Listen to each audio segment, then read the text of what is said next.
Ауыл шаруашылығы өнімдері жыл бойы халық тарапынан сұранысқа ие. Жылыжайды пайдалана отырып, өсімдіктерді өсіріп, тіпті ең күшті аязда да өнім алуға болады.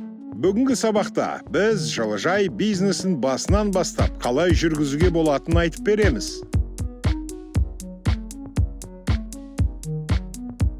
Қазіргі уақытта жылыжайдан алуға болатын табыстың екі түрі бар. Үй жағдайындағы жылыжай бизнесі және өнеркәсіптік ауқымдағы жылыжайлар. Екінші тәсіл үлкен салымдарды, технологияларды сатып алуды, арнайы білімі бар қызметкерлерді жалдауды талап етеді. Жаңа бастаған кәсіпкер үшін бірінші түрі үй жанындағы жылыжай тиімді. Осыны жан-жақты қарастырайық. Жылыжайға арналған учаске түзу ашық аспан астында болуы тиіс. Ішіне күннің сәулесі түсуіне ештеңе кедергі болмағаны жөн. Егер сіз жыл бойы өсімдіктер өсіретін болсаңыз, онда жылыту учаскенің орналасуын таңдаудағы маңызды фактор болып табылады. Жылытудың құны неғұрлым төмен болса, жылыжайдың үнемділігі соғұрлым жоғары болады. Бизнесті шағын жылыжайдан 50 шаршы метрден бастаңыз. Сіз жеткілікті тәжірибе жинаған соң, шаруашылықты 100 шаршы метрге дейін кеңейтуге болады. Жабудың бірнеше түрі бар. Біріншісі шыны, жарықты жақсы өткізеді, берік, бірақ қымбат және орнату кезінде қосымша шығындарды талап етеді. Екіншісі поликарбонат, құрастыру оңай, жақсы жылу оқшаулағыш. Мұндай жабынның кемшіліктері қымбат. Сонымен қатар, уақыт өте келе, ол жарықты нашар өткізе бастайды. Үшінші түрі полиэтилен үлдірі, арзан, қарапайым материал. Егер үлдірді 2-3 қабаттап салсаңыз, жақсы жылу оқшаулағыш болады. Оның минусы 3 жыл ғана қызмет ететін болады. Бұл жерде екі стильді араластыру керек: поликарбонат пен үлдір. Поликарбонат жылыны жақсырақ сақтайды, өйткені ол ұяшықтардан тұрады. Ал үлдір жарық жақсы ену үшін шатырды жабуға қолданылады.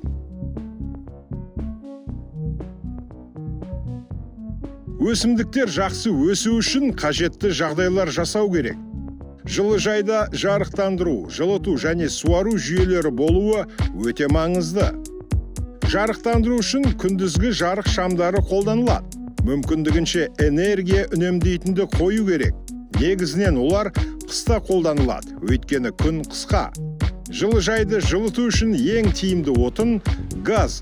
Егер сіздің тұрғылықты жеріңіз газдандырылған болса, онда сәтін салды деп ойлаңыз. Шағын жылыжайлар үшін электр жылыту жүйесі қолайлы. Сондай-ақ көмірмен жанатын қатты отынды пештерді пайдалануға болады.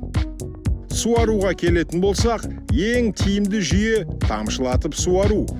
Бірақ жабдық қомақты сома болады.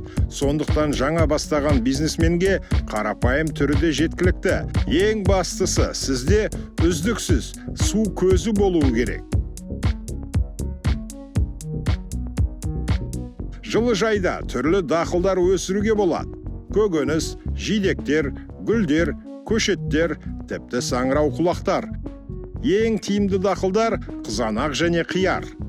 Біріншіден, қызанақ пен қияр бұл халықтың көп бөлігі тұтынатын көкөністер.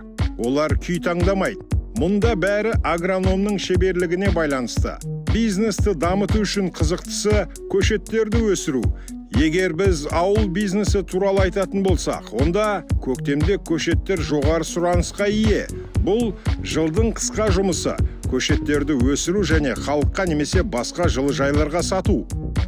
Маусымды көшет өсіру үшін тұқым себуден, сондай-ақ ерте өсірілетін дақылдарды отырғызудан бастау керек.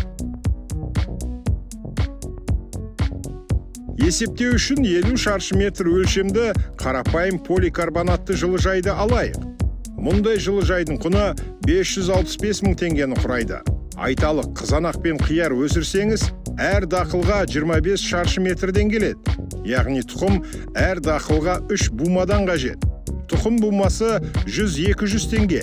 Нәтижесінде тұқымдарға сіз ең көп дегенде 1200 теңге жұмсайсыз. Жақсы күтім болса, 1 шаршы метрден 21 килограмм қызанақ және 32 килограмм қияр жинауға болады. Барлығы қызанақ 525 килограмм, ал қияр 800 килограмм өнімді құрайды. Маусым ішінде 2 рет өнім жинайтыныңызды ескере отырып, табысты есептейік. Қызанақты сатқаныңыз үшін 1 килограмм үшін 200 теңге бағада 210 мың теңге аласыз. Қияр сатқаныңыз үшін 1 килограмм 150 теңге, одан сіз 240 мың теңге аласыз. Маусымның қорытындысы бойынша сіздің түсім 550 мың теңгені құрайтын болады. Шығындарда қызметкерлердің жалақысы мен жылытуды ескермейміз. Тек 42 мың теңге жұмсайтын тыңайтқыштарды есептейміз. Осылайша маусым ішіндегі табыс 508 мың теңгені құрайды. Яғни сіз өз жылыжайыңызды толығымен өтейсіз. Сарапшылардың есептеуінше, жылыжай бизнесіне салынған қаражаттың өтемділігі 1,5 жыл. Әрине, кез келген бизнес инвестицияны қажет етеді. Егерде қаражатыңыз жеткіліксіз болса, аграрлық несие корпорациясына хабарласыңыз.